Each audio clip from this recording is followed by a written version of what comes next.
I'm Jenna, and we are very happy to have you back with us again. And today's topic is Earth Day. I'm really excited about this because I try so desperately to be greener in our home, and I fail. No. So you haven't... You rock it out of the park compared to me. The only claim that I have on being environmental was cloth diapering 3 children. That's impressive. That's a significant difference. I kind of just keep going like, there, I did my part. Yeah. And we're done. Yeah. Well, today we've got an amazing environmentalist with us. Avery Tower is here. Now, Avery, you are the owner of Lily Pads Products. Yes. And you have a whole bunch of products that we'll get into later. But first, you are pretty much zero waste in your home, right? Yeah, I try to be as much as possible. Yeah, it's pretty good. It is. It's incredible because you're a family of 3. Yes. So, and how old is Lily? She's 2.5, almost 3. Okay, yeah. Oh, you're in the fun years. Oh, yeah.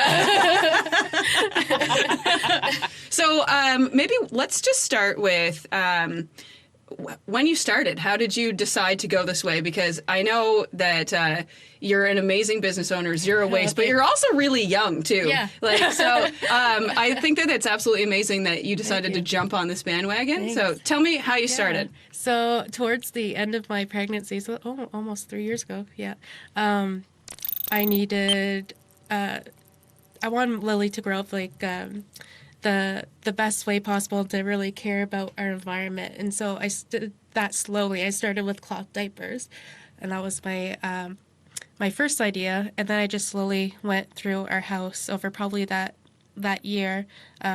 The first year, she was born towards the end of my pregnancy too, and start swapping things. So if I ran out of paper towel, I'm like, okay, how do I fix this? So it's just one item over the other, and it's slowly and gradually. So I wouldn't go too crazy with doing it. Yeah.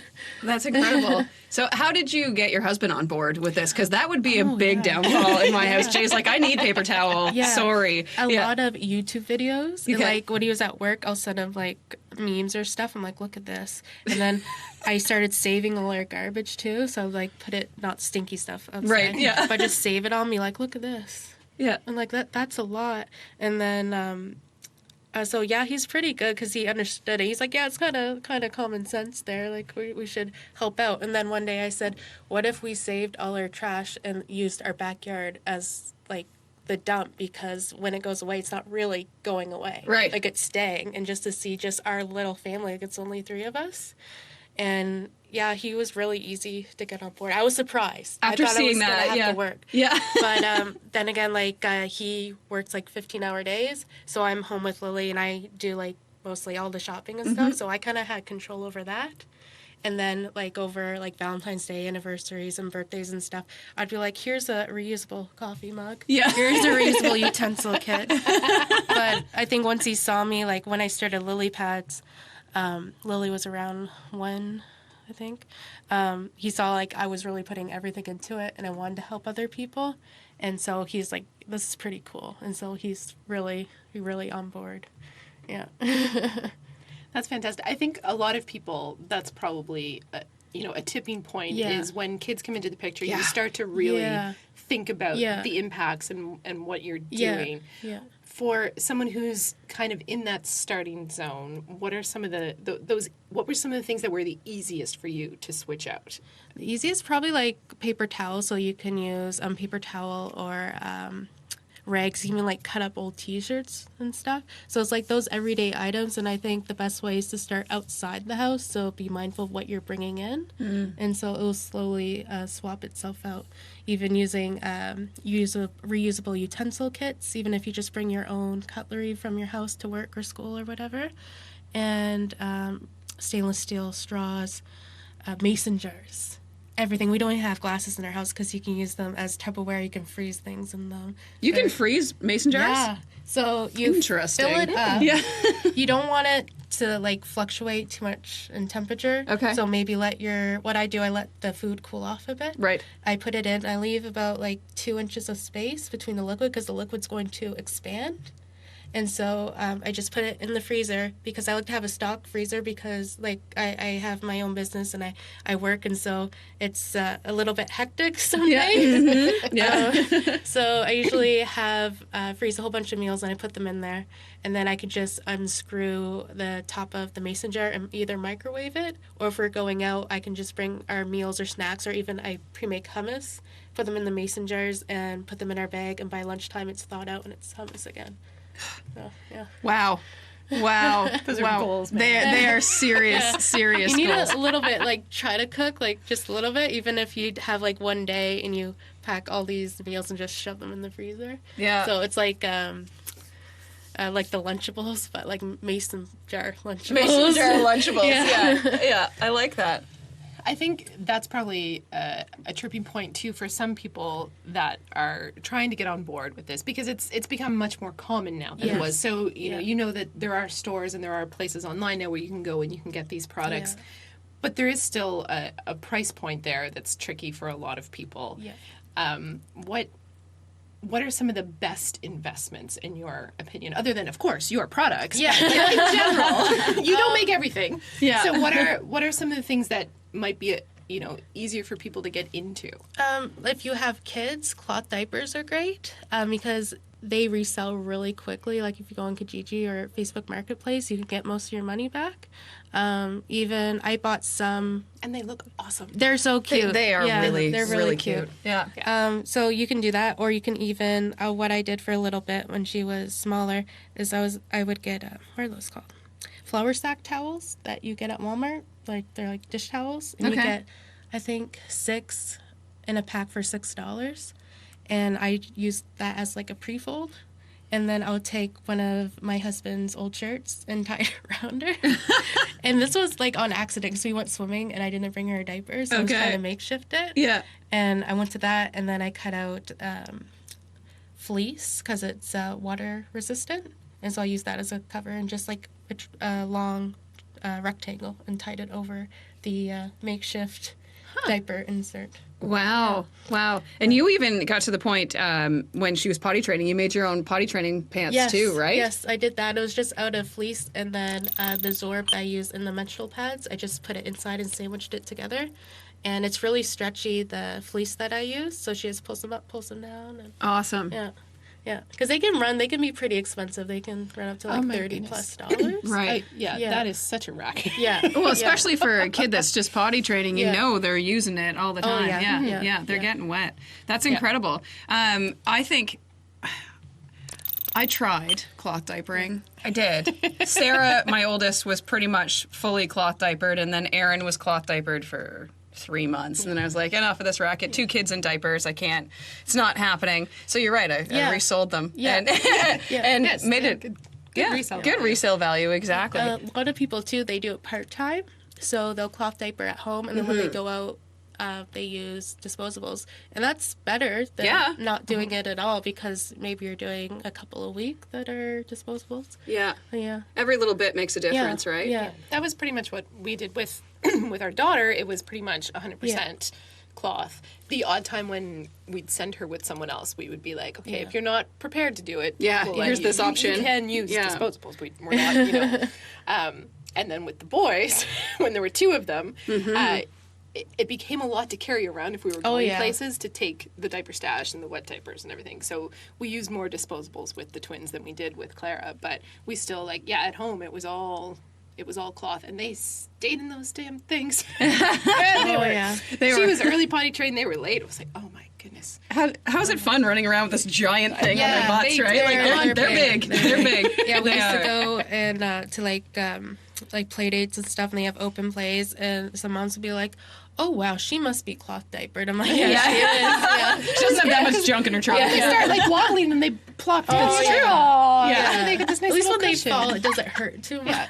And the pictures are so cute. They are adorable. What I'm having a struggle with now is, now that I have 3 kids in school, I try my best to make sure that their lunches are not filled with disposable things. Yes. And so, we've always used it. From the time they were little, we've had, snack pouches, and we've used reusable snack pouches, and that's kind of like, every usually like every Christmas or Easter, whatever, they'll get a couple new fabrics and a few new ones, but we still use the old ones.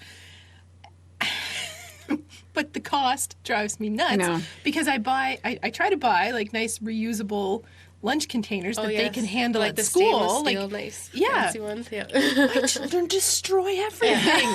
And it's so hard to make that decision to spend $150 because I have to buy 3 of these things versus $15 when I can buy the cheap stuff when it's on sale. If what I say, use what you have, so don't like throw out all the plastic in your house. So if you have plastic like Tupperware containers, that's great. But like my husband does the same thing your kids do, and he loses them. What we've been doing, like for his sandwiches, he'll bring to work. I just get the reusable beeswax wraps. Yeah, I just discovered that stuff. It's very cool, and they're compostable too. So when they run their life, I haven't had to compost them yet. I've had mine for like a year so far, and they're still going strong. You just wipe them down. Yeah, they're awesome. My husband actually threw it out on me, and I was like, "Where did that funky design go?" And he's like, "That piece of paper." And I was like, "Yeah." He's like, "I just put it in the garbage." I was like, "Go get it." Yeah. I did. I just paid a lot of money for that. Bring it back. So those are cheaper. Like the stainless steel containers, they can run a little bit more, but use what you have too.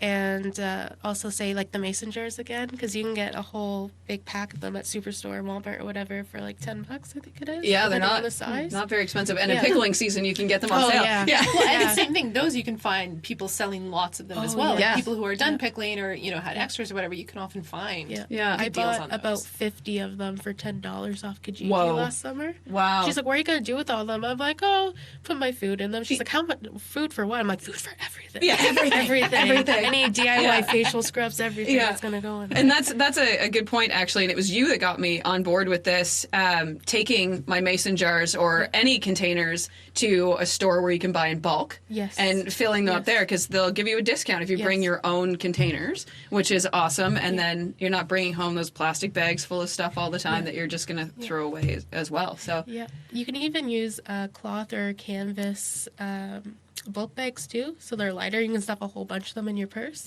So sometimes I do that for my bigger items. Like I make our bread in our home, so just put it all in the bread maker. So our flour I have this huge tub. It's probably like this big, this tall, like a bakery size thing. And I just refill that up every couple of months. So I'll bring those big things in. But if we're getting snacks, or Lily, she needs a little bit of everything. I have a whole bunch of mini cloth bags in my purse that I bring with me. In case of emergency. In case of emergency. In case of snack emergency. That's actually a good idea, because usually I have one of my 2 kids with me, and they're always like, "Oh, look, the jube aisle." And then that's not something, because I'm usually like, "Okay, this is for this, and this is for that, and this is for this," and I don't bring an extra one, so they end up with that one plastic bag, or 2. Both kids are with me, so.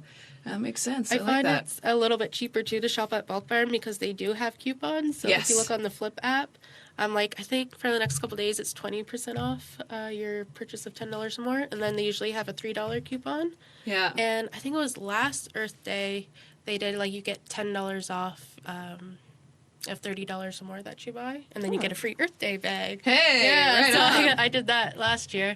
But again, too, you can buy things at Walmart, because even their bakery section, like a Walmart Superstore Sobeys, you can get bagels, you can get hamburger buns, or dinner rolls. Yeah, of course. Yeah. Oh yeah, I wouldn't have thought of that. I know. Yeah, all the stuff that's in the the little. Refillable. I've been doing that more. I used to bake a whole bunch, but now that I've gotten a little bit busier, like they have donuts and cookies, and I'm just like, I made those, and then I'll freeze them, and then they can bring them wherever they go. I did that the other day, actually. My husband came home from his mom's with a whole bunch of bake stuff, and I was like, la, la, la, la. He knows I didn't make them, but the kids don't. I bought cookies the other day, and it was my dad's birthday. I say, "Okay, Lily, so what do we say when Mimi says," her grandmother, that's what we call her, Mimi, what do we say when Mimi says, "Where'd you get them?" She goes, "I make them." Yeah. Like, that's right. That's right. Atta girl. Train them young. She didn't believe us. But, whatever. Yeah, that's all right. You've been environmentally conscious for quite a while now. What have you seen over the years in terms of how people react when they find out that you're doing these kind of things? Usually I get a lot of people asking me when I go shopping, and they're like, "Well, what's that bag?" And some person asked me, do we have to do that now? Oh. Like, because she was so confused. She had a plastic bag. She's like, I'm not supposed to use these? I'm like, you can, but these ones are better. Yeah. And then I brought her down the aisle. Sometimes at superstores, they sell the reusable bags. Yes. And I forget them sometimes, so I'll just buy more. And I'm like, so this is what you do. And I start showing her and get these bags here, and then you just wash them and you fill them up. And I say, you don't have to weigh these first, because a lot of people say, well, I'm going to pay more because the jar weighs so much. Right. But you go and you get them weighed first. What I do, I have my scale for when I'm shipping orders out, and so I weigh them, and then I get a washable window crayon, like the Crayola markers or crayons, and then I write down the tar or tear number, and I just do that so I don't have to wait in line twice. Right. Because I hate waiting in line, and especially with a 2-year-old, I hate waiting in line. Yeah. So I do that, and again, when you go to Bulk Barn, they put a sticker on your jar, and then they write down the number, and I don't want stickers, so I just do it at home, and I can wash it off later. They will. I've had this experience before. They will not use the sticker if you ask them not to. Oh, really? Well, they did for me anyway. Who knows who you get at the cash, right? Yeah. But yeah. They know me now. So. Yeah. They're like, oh, did you weigh yours? Yeah. So, yeah, you're good. Yeah. Way to go. I think I want to know what started you on the business, because when I first met you, you were just doing the menstrual pads. Yeah. Which I think I wish I had known about years and years ago. Yes. So you have these cool little like teen packs, which is a really cool idea. But how do you find when you're out at a bazaar or a craft fair or whatever, how do people react to your booth now? Pretty well. Yeah.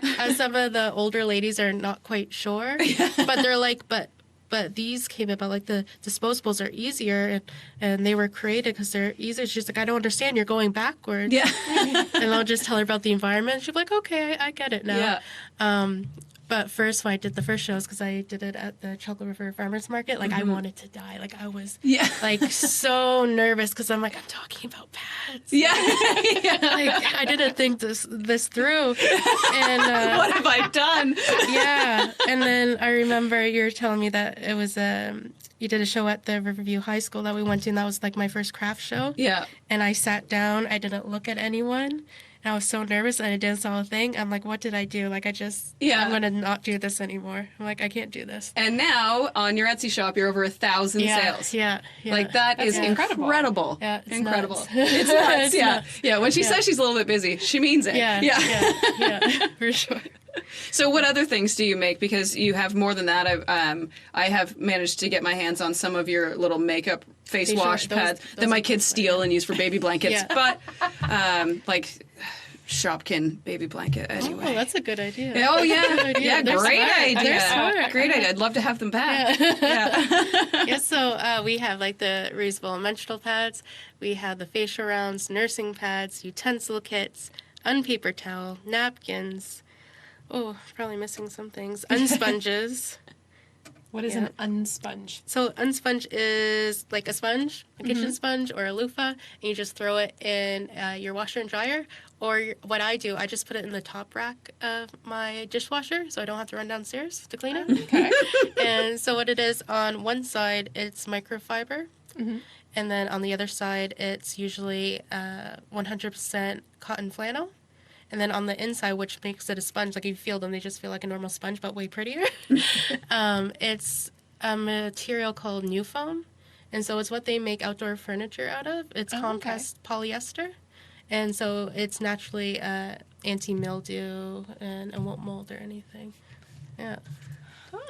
It's smart. It's very cool. It's really good. interesting trying to figure this stuff out and then testing them. I'm like, oh, that works. Yeah, look at that. Yeah. Well, that interests me because I kind of like you hate the sponge that's on the Oh, wall. even just talking about it. Even just talking about it, I'm like, try not to cringe, Tosh. Try not to cringe. I hate. And then you use it and then it's dirty and you're like, I don't want to just throw this out, but it's gross. I'm going to throw it out. But but I like the sound of this like unsponge. Unsponge sounds like it would be nicer to It's not touch. a sponge. It does the same thing. Gosh, I love too that like just put it in the dishwasher. Yeah, it's right there. Your other great product is your unpaper towel that you actually make that you could put it on a paper towel roll like your paper towel, which is kind of a cool idea. Yeah, it's functional, but it looks cute when you have it on your paper towel roll. So they're 12 inches by about 4 or 5 inches wide, and they have snaps on either side. So you snap each piece together, and you roll it up and put it on your paper towel holder. You just take one off and use it, and you can like rinse it out and leave it up to dry. Or then if they're too dirty, just wash them, and then you're good. Yeah. You're good to go. Yeah, and it's a one-time investment too, so you're not always buying more. I know. I keep my membership to the warehouse just to get paper towel. So, I mean... That was one of my favorite things with cloth diapering. Yes. Was that it was always there. Yeah. It was never like, oh no, we're running out, we need to go buy more. It was like, no, they are here. Yes, you don't This have to is run out so much. convenience. Yes, that's true. Like, yes, I have to wash them, but I don't have to go buy more. You stay in your pajamas. Yes. Yeah. We are big on that. Yeah, definitely. So, where is a place where someone could find you? Yeah, so we have, I think, 9 or 10 retailers now. Wow. So it's crazy. So That is fantastic. Yeah, it's huge. Yeah, we have new ones almost every week, it seems like, because we just started around Christmas time getting retailers. So you can get them at Sequoia Downtown, Sequoia Dieppe, now Sequoia Fredericton as of yesterday. You can get them at MacArthur's Market, Lollipops and Gum Drops, Style Boutique, Close to the Heart. I'm missing some. Yeah. The Tear Shop in Halifax. Okay. You can get them at in Las Vegas. There's it's like Whoa. that's my one state in the States. Yeah. So Wow. it's like a birthing center, and then they have like a gift shop. So like if you went to a hospital, but it's right like hippie and natural birthing center. And so if you go visit, you can buy some nursing pads and some of my my menstrual pads, because I have postpartum ones too. Yeah. And so you could just go see your new mom and give those to her. Wow, congratulations. Thank you. That's huge. Yeah. Not that the rest of them aren't huge, but that's amazing. Yeah. But yeah, it sounds very just like, oh, in Las Vegas. Oh, and Las Vegas. That's who I'm forgetting. That area. But I love the fact that you do postpartum ones as well, because that is a different need and a different, Because that's what I started making some was when Lily was born. I started thinking about it. I'm like, I haven't had to use these in the last 9 months. Like, what's the eco way to do this? Right. Yeah. So there we go. Where do you start? Yeah. The and you are going to be at an event in Dieppe on Earth Day, and Earth Day we've decided is the 28th. Yes. We've decided. We had to look it up. Yeah, that's how Earth conscious we are. Found it out. We've decided. They don't know. Next year we'll pick a different day. Yeah, one that I can remember. Yeah. So on Earth Day in Dieppe, they're having a big event, and you're going to be a part of it, Yes, right? I'm going to be a part of it. I'm going to have lots of my products there, so you can see and come ask me all the questions, because I love answering questions. A lot of people want to come to me and ask me their questions about it, because they're not sure what to do, how to wash them, where to start, how many do they need. And also, I'm going to be raising money too. We have special piggy pads that are out in the shape of pigs. Okay. It was so fun to create. Yeah, I can imagine the sewing on those would have been great. Oh, yeah. Yeah, so I'll have those there because we're raising money. Some of the proceeds from the pads are going to the Wallflower Sanctuary. It's a vegan sanctuary farm in Fredericton. By Fredericton, yeah. Really? I did not know we had such a thing. Yeah. So that means they're saving animals there? Yeah. Is that what's happening at the vegan sanctuary? Yeah. I like it. Yeah. That's why they're piggy fun. pads, because their pigs are so cute. I follow them on Instagram, and sometimes they go into their house and with their blanket, and I'm like, oh. You need a pig. I had to help Pads them. like in the shape of pigs or just like pig material? Oh, they're in the shape of pigs, and they're on pig material. Oh my goodness. She also has shark-shaped ones for Shark Week. Yeah. Yeah. I love it. Yeah. And everyone can find this on Etsy as well, right? Yeah, on Etsy, or my website is lilypadsreusableproducts.com. Fantastic. That is fantastic. So, do you think you're going to go greener? What are you going to do? There's probably a few that I could maybe use some of the green things I've purchased that I don't That you use. don't use? Yeah. I have reusable straws that are in the package. Yeah. But you have them, and that's the start. Soap nuts that are in the package. Yes. And I but, I have a daughter who's eventually going to need some things, and that'll be a good time to start on the right foot. And I'm sure there'll be a few other things. Yeah. Oh, yeah, absolutely. Well, that's it. We're already doing it right. If we're not using Ziploc bags all the time, then that's a big start, right? Yes, the only time Ziploc bags get used in my house is for slime. Yeah. Oh. Anyway, that's a whole other show. Yeah. The little things do make a big difference. So even if it's a couple of swaps, like, don't get down on yourself because you're not doing all zero waste. Exactly. Like, even low waste. Low waste sounds more attainable. Yes. So that's a good starting point because even the best zero waste gurus, they still have a mason jar full of garbage. There's got to be something. Yeah. Mason jar in a year. Yeah. Could you imagine? I'm not there yet. I hope to be there yet, but I'm not there yet. In a day, I'm like, even my compost pile's one bigger in a than day. that. Yeah. Anyway, this has been so fascinating and fantastic to hear about the business side for you as well as the environmental side. So thank you for coming and talking about it. Thank you for having me. Excellent. So I'll see you on Earth Day? Yes. Okay. Yes, sounds good. Yeah.